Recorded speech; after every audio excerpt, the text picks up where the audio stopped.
Bonjour, je me présente, je m'appelle Chloé et je vais vous emmener dans la vallée du Goëlo, à Ploufragan. Je ne vais pas aller trop vite avec mon tricycle pour aller au parc de jeux, car ici c'est limité pour le bonheur de tout le monde. Pas de bruit, avec en plus tous ces chants d'oiseaux.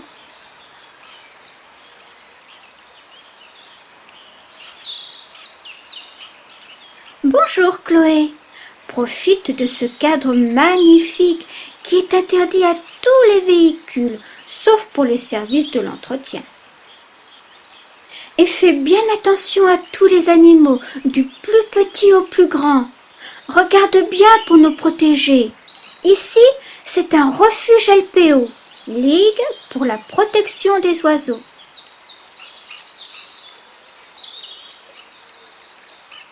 Suivez-moi, il y a plein de jeux de toutes sortes ici. Je suis une grande et je peux faire plein de choses, bien sûr, sous la surveillance des grands.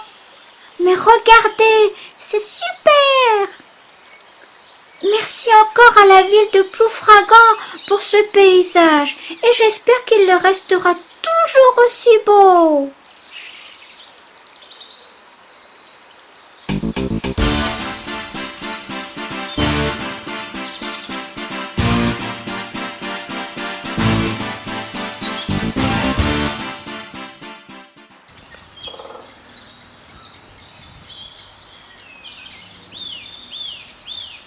Eh oui, Chloé a bien raison. C'est un endroit merveilleux, avec plein de richesses. Dans notre esprit, le béton des villes s'oppose de façon radicale au vert des forêts. L'artificiel d'un côté, le naturel de l'autre. La frontière est nette. La ville est faite pour les hommes contre la nature. Pourtant, le naturel et l'artificiel partout se mêlent. La nature sauvage, qui ne dépend pas de l'action directe de l'homme, s'insinue jusqu'aux centres-villes les plus bétonnés. La nature en ville est plus riche que le citadin ne le pense en général. La vie sauvage s'accroche toujours, parfois de manière inattendue, dans ces parcs urbains.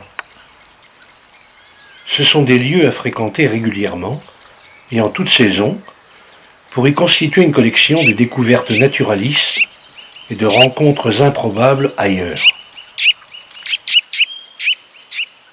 La vallée du Goëlo, vous connaissez?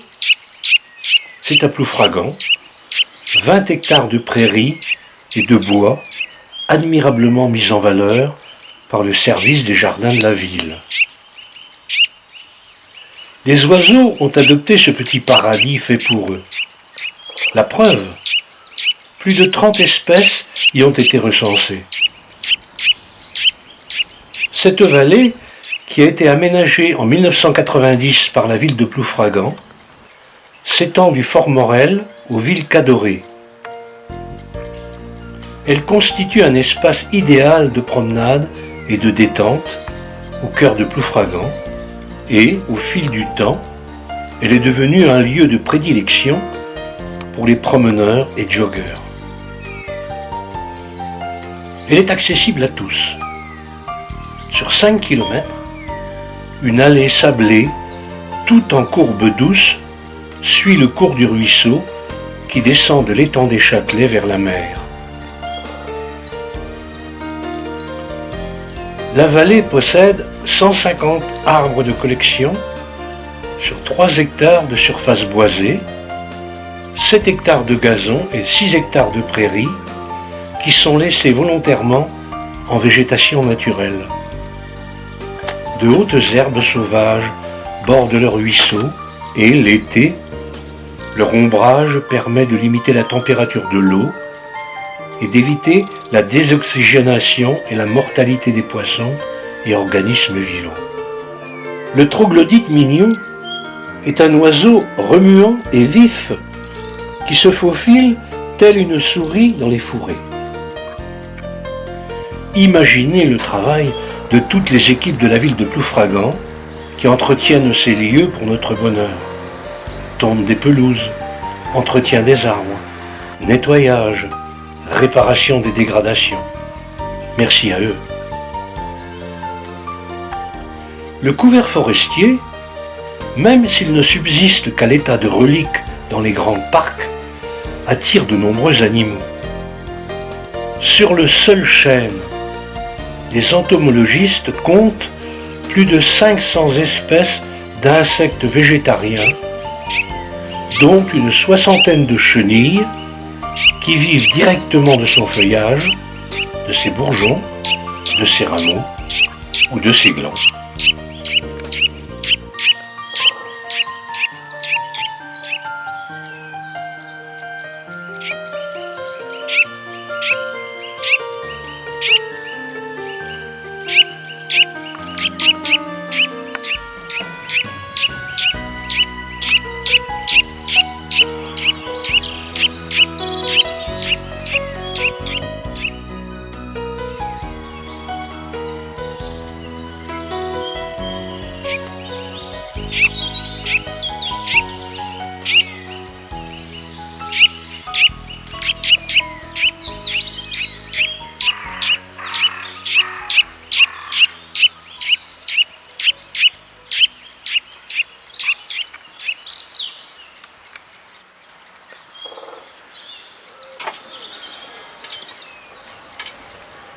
Les pics et pêches ont souvent abîmé l'entrée des nichoirs en les agrandissant.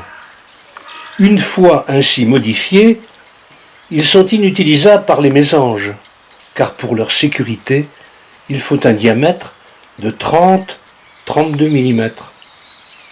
Une seule solution, mettre un cache. Non, pas possible. J'ai décroché le nichoir. Il ne resta plus qu'à mettre une plaque en inox devant, et le tour est joué.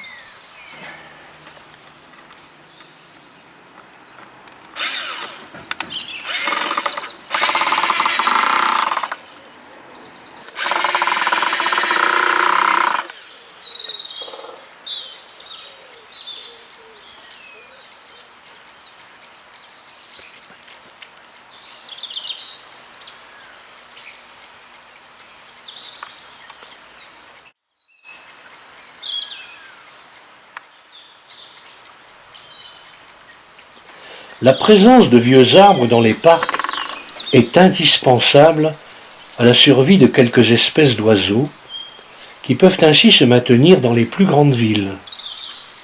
Les pics, pour la plupart, sont spécialisés dans l'exploitation des grosses larves d'insectes vivant dans le bois des arbres morts ou dépérissants.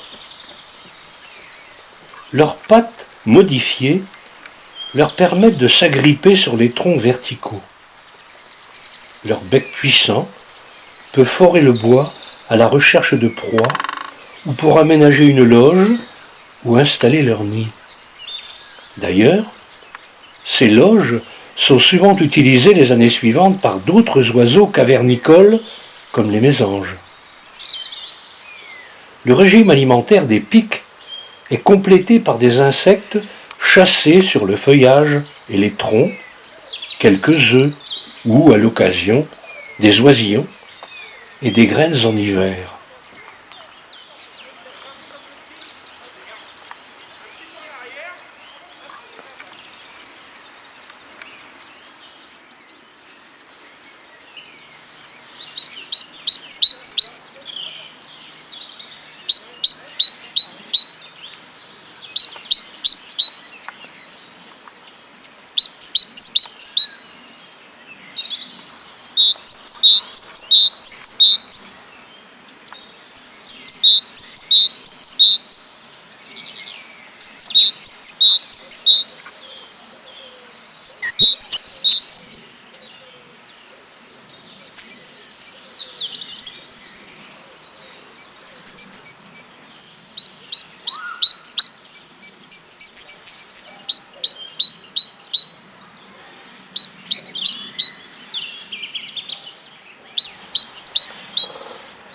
La présence de la citelle torche-peau est, elle aussi, indissociable de celle de grands et vieux arbres, notamment les chênes, les châtaigniers ou les érables. Vivant originellement dans les futaies claires, elle a trouvé dans les banlieues des villes et les grands parcs urbains un milieu de substitution très acceptable.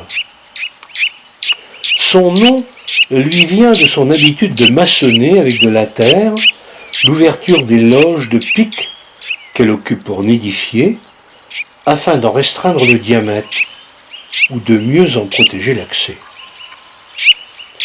Vous vous apercevrez souvent de sa présence par son cri qu'elle émet fréquemment ou par son manège sur un tronc.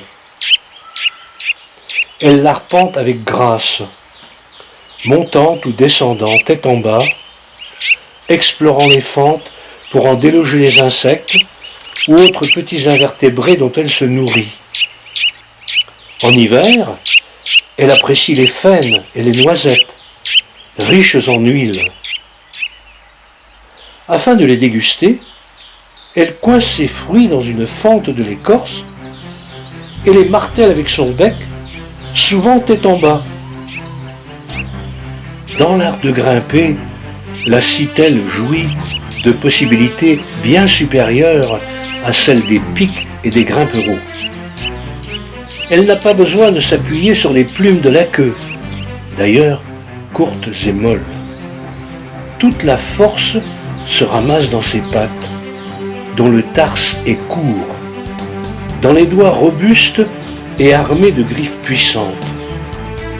Elle peut donc escalader les arbres en tous sens, et tout en courant. Elle descend la tête en bas avec autant d'aisance. On remarque que la citelle se déplace contre les troncs, non tout à fait à la verticale, mais obliquement par un déplacement latéral, les ongles acérés s'accrochant à une large surface et les pattes écartées, l'une agrippée en haut et l'autre en bas, comme appui, jamais parallèle. Elle aime monter en spirale. Il lui arrive de se percher en travers d'une branche, mais elle ne fréquente guère les rameaux minces où se plaisent les mésanges, pas plus que les buissons, à moins qu'elle n'y cueille des fruits. De temps en temps, elle grimpe le long d'un mur ou d'une maison. On la voit peu au sol, sauf quand elle construit son nid. Elle s'y meut en sautillant.